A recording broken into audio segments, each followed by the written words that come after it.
Welcome to Pump Up the Jam, where we bring you the latest on Meghan Markle's American Riviera Orchard and beyond. I'm Kinsey Schofield with special co-host Kevin O'Sullivan of The Political Asylum with Kevin O'Sullivan on Talk.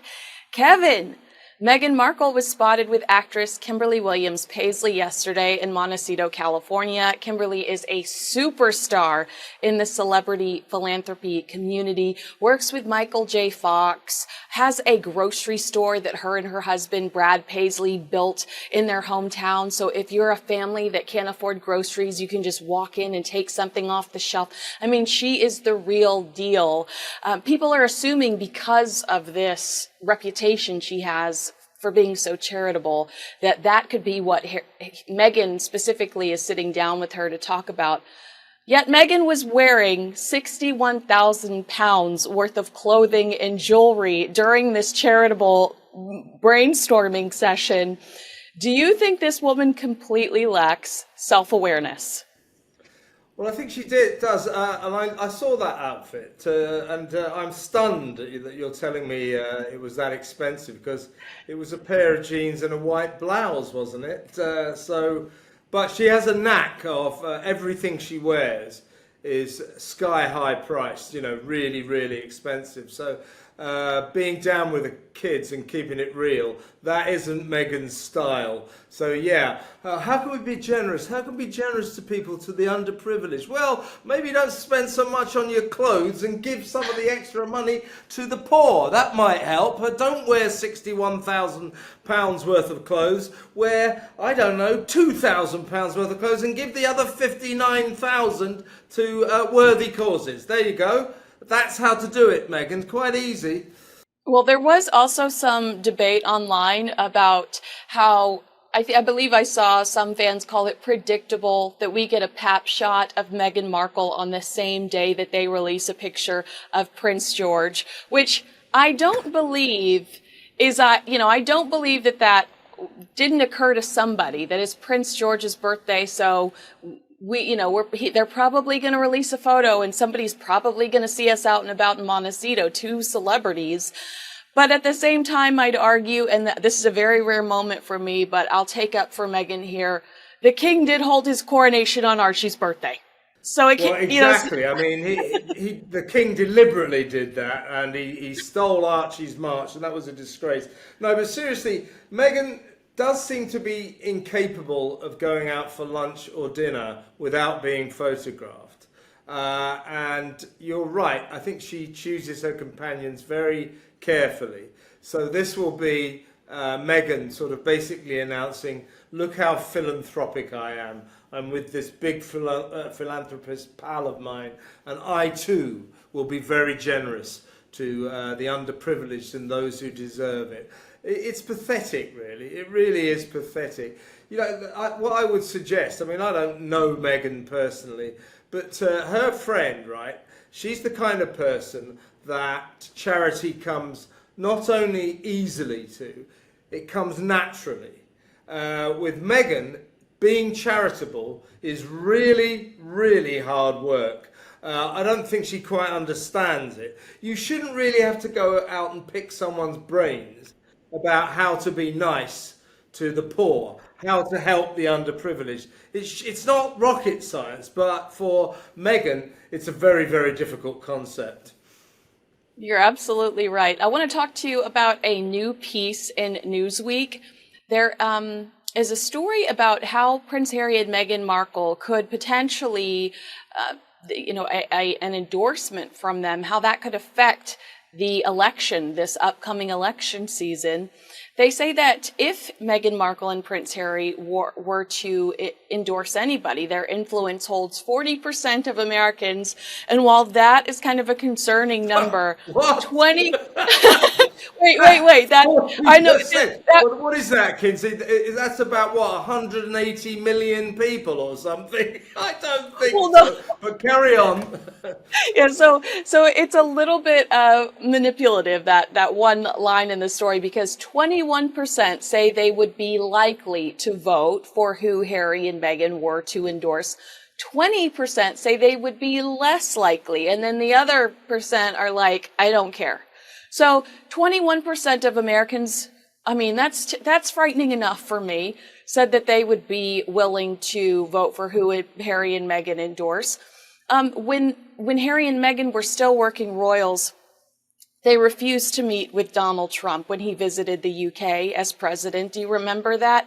Meghan criticized him openly on a late night show appearance, talking about how divisive he was, which ironically is how Pat Tillman's mother referred to her husband. So, that's a little fun fact. And then Prince Harry was critical of the president when he took that call from a prankster pretending to be actress Greta Thunberg. There's no question that Harry and Meghan loathe President Trump. They did seemingly endorse Joe Biden. I mean, it was very subtle during the 2020 election when they appeared on an ABC broadcast for Time's 100 Most Influential People. And Meghan specifically called for the change we all need and deserve. Trump was the current president. Obviously, if you look, the word change means give that guy the boot. I think she's going to endorse Kamala Harris. I think she is going to blatantly endorse Kamala Harris. Do you think that she would have the audacity to do that?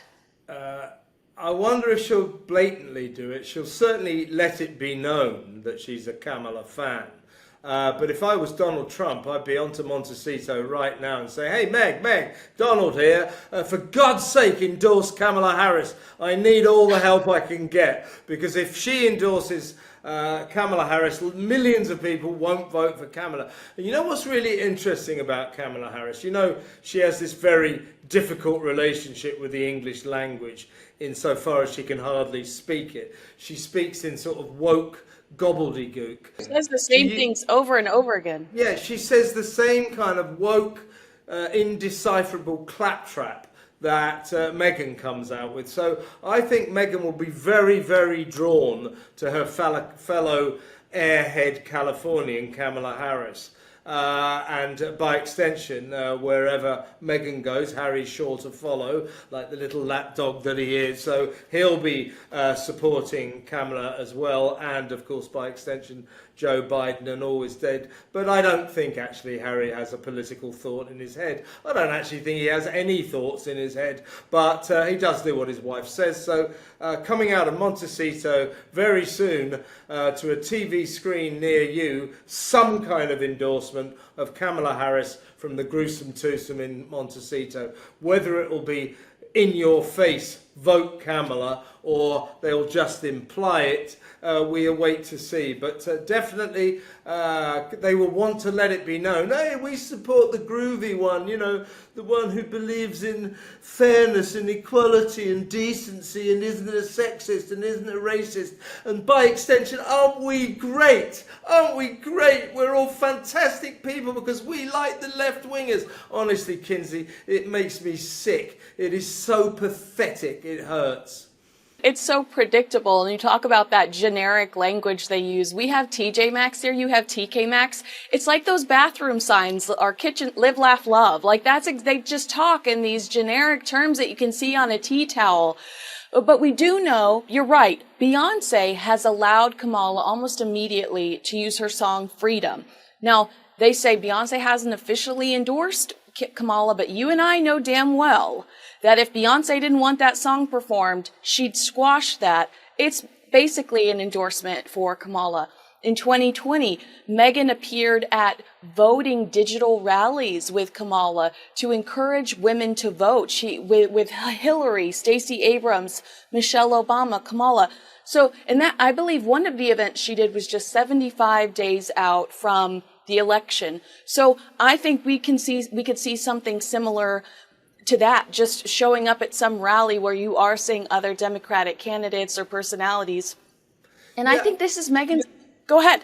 No, I was going to say, I mean, you're talking about the showbiz community. Now, if you remember the 2016 election, the Hollywood elites, came out in their droves, led by idiots like Robert De Niro, who really needs his head tested, who's got all these, alleged left-wing celebrities. They're not really left-wing. They're just looking after their money and looking after their careers. They don't care about anything except themselves, but they want to virtue signal how wonderful they are. Now, if you go back to the 2016 election that Trump won, the Trump camp was very worried about the fact that the showbiz community hated his guts and were letting it be known on the TV and in the newspapers and magazines and everywhere. And yeah, remember Hillary had Ariana Grande, Katy Perry, Lady Gaga. I mean, Hillary had an elite of young, fun. Yes. Oh, Kim Kardashian, I think, and the Kardashians were seen at events for Hillary Clinton. Exactly. Now, so Trump was very worried about this. Guess what? Turned out it was in his favor that regular Americans, the fine people of America, don't particularly like these multi-millionaire, sometimes billionaire film stars living in their mansions with their swimming pools and their jet-set lifestyles saying, we support the left-wing guy. Yeah, well, you don't have to worry about putting a roof over your head, feeding your kids, keeping a job, maybe going on vacation once a year, just trying to get by. You don't have to worry about that stuff. We do. We go for Trump. And I think that once again, showbiz support for the Democrats, this time Kamala, will backfire and will be good for Trump. And I damn well hope it is. And that's a really good point. And, another thing I constantly think about when it comes to Harry and Meghan is just how they don't consider the consequences. When they did that in 2020, they alienated half of the country that were ready to vote for Trump. They angered by appearing on that Times 100 special and making those comments. And there's also, and I'm going to offend some people here, but there's also some hypocrisy in the fact that Meghan specifically calls herself a feminist. Kamala is definitely, I think, waving that flag and saying, oh, yeah. Vote for me as the first black female, president.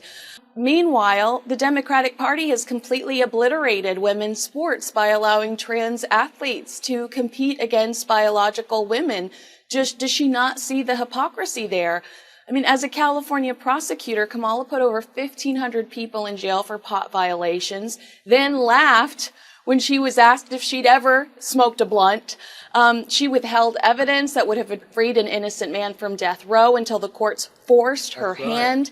And as JFK Jr. pointed out just over the weekend, she kept people in prison beyond their sentences to use them for cheap labor for the state of California. I mean, how does Meghan Markle respond to some of those very serious, very factual, allegations when it comes to Kamala Harris? And then as vice president, her only job was to protect the border, and 8 million people have entered our country illegally jeopardizing the systems we've put in place for a reason. Harry and Meghan talk about security. I mean, our entire country has been jeopardized security-wise. So, I think Meghan wants to play on the playground in Washington, D.C., and this could be her way in. She has a relationship with Kamala. To endorse her would open a million doors for her. But do you think that there's too much at stake for a lifestyle brand, for popularity, for Meghan to go as far as to endorse a presidential candidate and break the protocol that she used to live under as a working member of the royal family? I think, as I said earlier, I think my instinct is that Meghan and Harry will play it carefully. But they will let it be known. They're not going to come right out and say, vote Kamala. But to go to your other point about, here's the thing about Kamala Harris. Did I miss something? Now, this time last week, everybody was saying, what a joke. The worst vice president against stiff opposition, America's worst ever vice president, who nobody ever really heard of. She was put in charge of that humanitarian disaster on the southern border and had to be persuaded to even visit there. Nobody knows what that One time. Yeah, it took a long time before she actually went.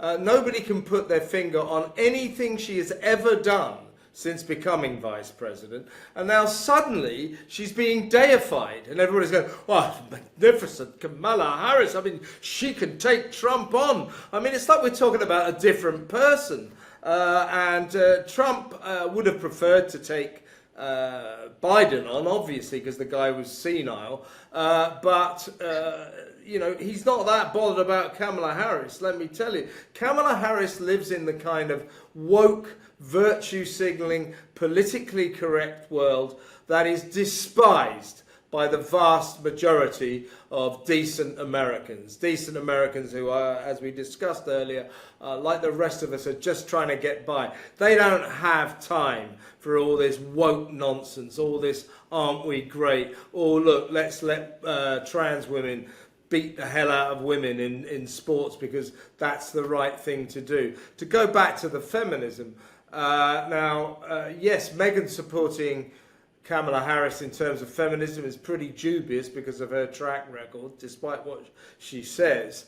But Meghan, when she went to Nigeria recently on that weird pretend royal tour with Harry, didn't once mention the fact that in Nigeria female genital mutilation is rife. She didn't once mention that there are hundreds of little girls who are like 10, 11, 12, 13, 14, 15, being held by terrorists as sex slaves. She never once mentioned that. So when it suits her, Meghan is a feminist. When it doesn't suit her, she doesn't even mention it. And one more thing about Kamala Harris that worries me is it's a very weird parallel between what's going on in America and what's just went on in Britain. We too had this jerk of a guy, Keir Starmer, standing up on his legal record going, I was the director of public prosecutions and I prosecuted so many people. I did such a great job.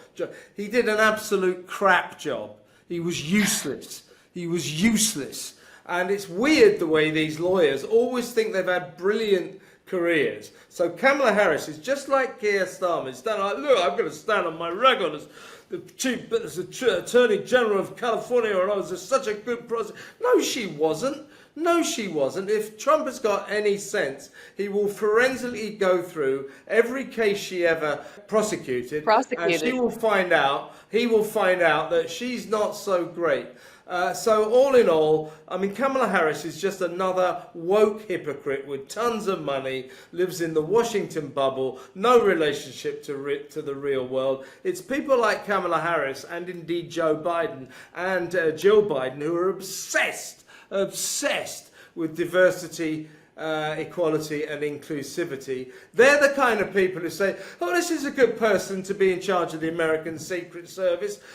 Kimberly Cheetle, really, really good. She's really good at the job because she believes in inclusivity and diversity, and she's going to get 30% of her agents to be females. That's what she's going to concentrate on. And when Donald Trump gets assassinated, she'll be busy concentrating on the health and safety of her agents as opposed to the man she's supposed to be protecting. This is where we lead. This is where we end up when you put woke idiots like Joe and Jill Biden in charge of the country, Vice President Kamala Harris, and over here, same deal with Keir Starmer. You end up in a mad, diversity-obsessed hellhole where nothing is done properly. That's the problem with Kamala Harris. She's not like the rest of us. She doesn't understand the real world, and that will be her downfall. For some reason, Donald Trump, for all his privilege, for all the wealth and privilege he was brought up, he does understand the real world, and people relate to that, and that's why I think he will thrash Kamala Harris come election day. Yeah, and when it comes to both of our situations politically, I think neither of us have been impressed with anyone. I mean, I think for the most part, we've both been like, there needs to be change, period, but it's not like we're saying one side is better than the other. We're just saying the sides that are currently, in charge aren't doing their jobs properly. Fun little disclaimer there so nobody yells at us in the comment section. I'm an equal opportunity political hater. I hate them all. That's why I am too. I hate them all. All of them ruin our lives. They all tax us and they ruin our lives. However, some of them ruin our lives less than the others. More. And just to just to reiterate this point, you cannot even begin to get close to the insanity of a chief of the American Secret Service prioritizing the health and safety of her short little fat women agents over the man she was supposed to be protecting. Yeah, short little fat women. Sorry, that's what people say. That's the English language. Sorry, Kamala, I know you don't speak it. I know you want to be, what do you want me to say? Generously proportioned people of restricted growth. No, short fat women who weren't up to the job. Sorry if that's offensive, but I don't care. Before we move on, I want to talk to you quickly about President Trump, because the one thing that I feel like could be keeping Harry and Meghan silent throughout this campaign season is that President Trump did threaten to deport him. So maybe they don't want to push his buttons. Like, could they potentially stay quiet throughout this process? Because Donald Trump has said, if I find out that you were given any special privileges, I'm going to reverse course. I'll tell you what I like, what British people like about Donald Trump. You know, you'll hear a lot from the usual woke brigade. Oh, we hate Donald Trump. He's so awful. He's a racist. He's a sexist. But there's a difference between the chattering classes on both sides of the Atlantic and the real people. And the real people of Britain appreciate Donald Trump because he's always stuck up for our Queen. He loves our country. He loves Britain because his mother was Scottish, and he loves the royal family. And what he says about Harry and Meghan is, he said, his actual quote was, I think they hurt her Majesty bad. I think they broke her heart. And I think he's bang on there. And what he said that, and he said because of that, because of the way Harry treated the Queen, if his visa issue crops up and I'm president, I ain't going to help him, which is interesting. It's interesting, and also they were so vocal about their disdain for him. I can't think of exactly where I heard it, but I remember at the time Megxit was happening, I believe I read somewhere that they refused to move to America initially because Donald Trump was president. So they moved to Canada, in comes the plague, and they sneak over to the States. But I think that they were pulling the Miley Cyrus, the Cyndi Lauper, that everybody was saying, if Donald Trump becomes president, I'm leaving. No one left. They all conveniently stayed in the United States of America.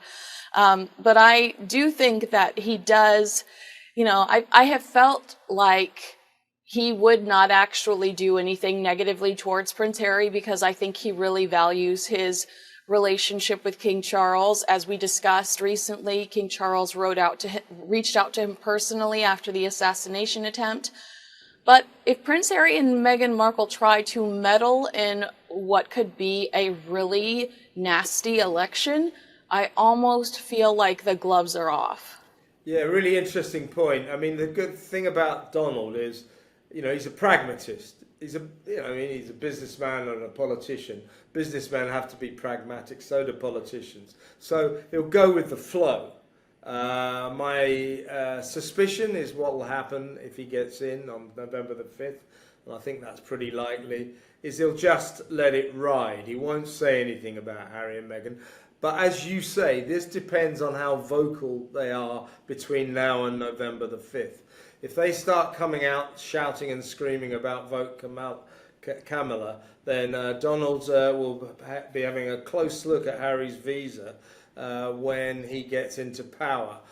So in that respect, I bet you that Meghan and particularly Harry remain fairly quiet in the months to come. But I don't think, to go back to our earlier conversation, that they will be able to resist, particularly Meghan.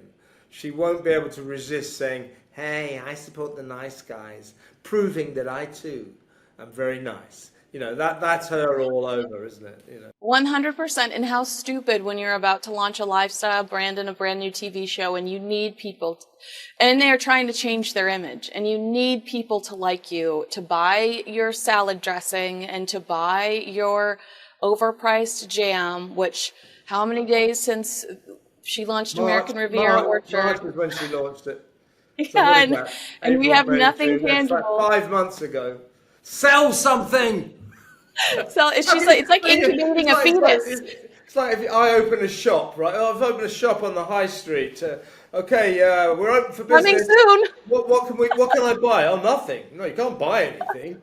5 months later, can I buy anything yet? No, no, you still can't buy anything. I mean, it's weird. It is weird. I can only imagine that there isn't much interest in anything she has to sell, or she's having trouble doing deals with producers of products Vendors, in yeah. order to flog. I mean, I don't know what's going on, but 5 months. I mean, I've heard of soft launches, but that's like a kind of lethal swamp of a launch. It's so soft. Over here, I don't know if you do it over there, but over here in media, we call it the deep tease. The deep tease. Like you tease something way too soon, and then like 3 Yeah. commercial breaks later, they forget what you're talking about. Speaking of the deep tease, though, Birmingham, do I pronounce it? Please fix this and Birmingham. edit. Don't Birmingham. Birmingham? Yeah, because I Birmingham. want to call it Just um. Birmingham. Just I want to at come the end. full on Birmingham. Birmingham, Alabama. Birmingham. It's not Birmingham. Birmingham. Birmingham. Birmingham. All right, so Birmingham Invictus 2027, that was announced at midnight. This is Prince Harry choosing Birmingham over Washington, D.C.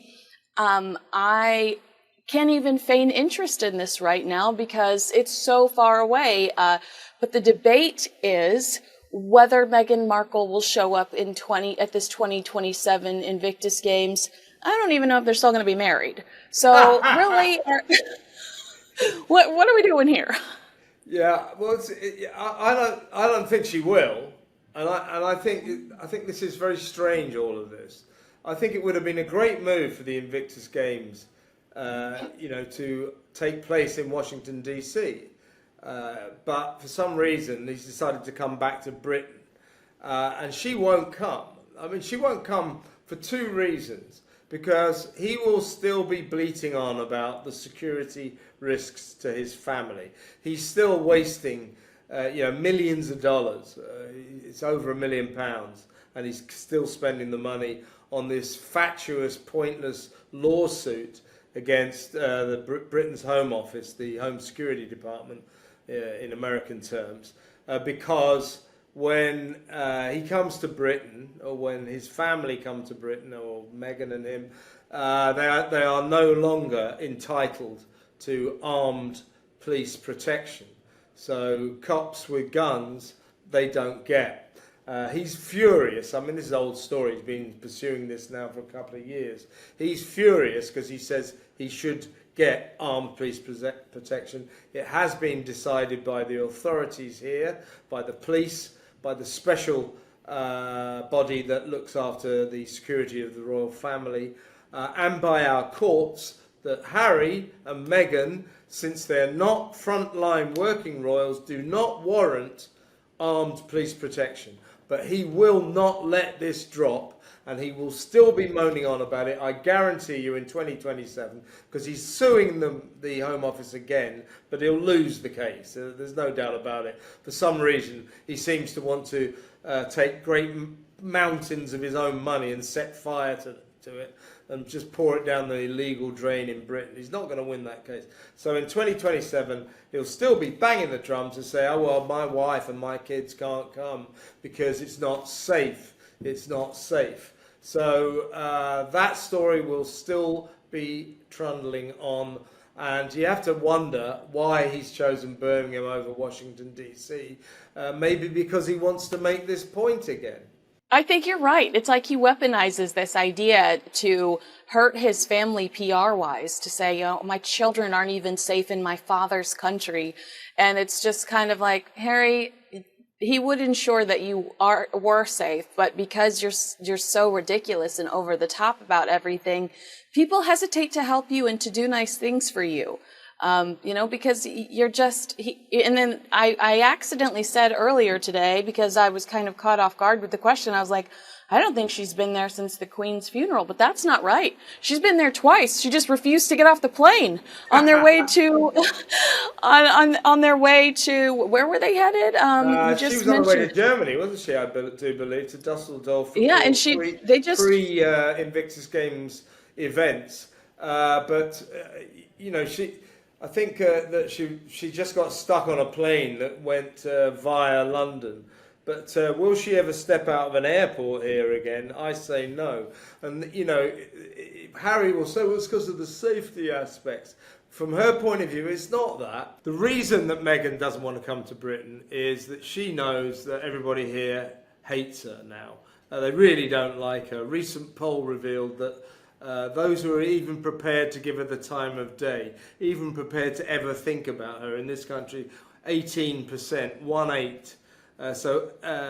What is that? 82% couldn't give a damn about her anymore. She knows she's not liked. She doesn't like the Brits, and we don't like her. And she loves to be loved, so she ain't coming back here because she knows she'll get booed. She'll get booed by the crowds. So a mixture, a kind of toxic cocktail of Harry's insane obsession about the safety of his family, which, by the way, isn't really about the safety of his family. It's about his status. He wants the same status as the rest of the royal family. They get armed police protection. Why shouldn't he? Because you don't do any work. That's why. Yeah. You have to work. You quit your job. You quit your job and you quit your family. Yeah. You quit your job and you quit your family. Exactly right. So it's a toxic mixture of that and Meghan's surefire knowledge that everybody in Britain doesn't like her, and if she comes here, she'll get booed. Those two factors put together means we will never see Meghan in this country ever again, in my view. Wow, Kevin O'Sullivan's debut on Pump Up the Jam. What an experience. I'm so glad I'm living in this lifetime. Thank you so much. My honor, Kinsey, my privilege. Well, thank you so much for spending the day with me, and I'm going to jump on over to the Political Asylum with Kevin O'Sullivan on Talk, so make sure you like, subscribe, and share this video, but also head over to Talk's YouTube channel and watch Kevin and I over there.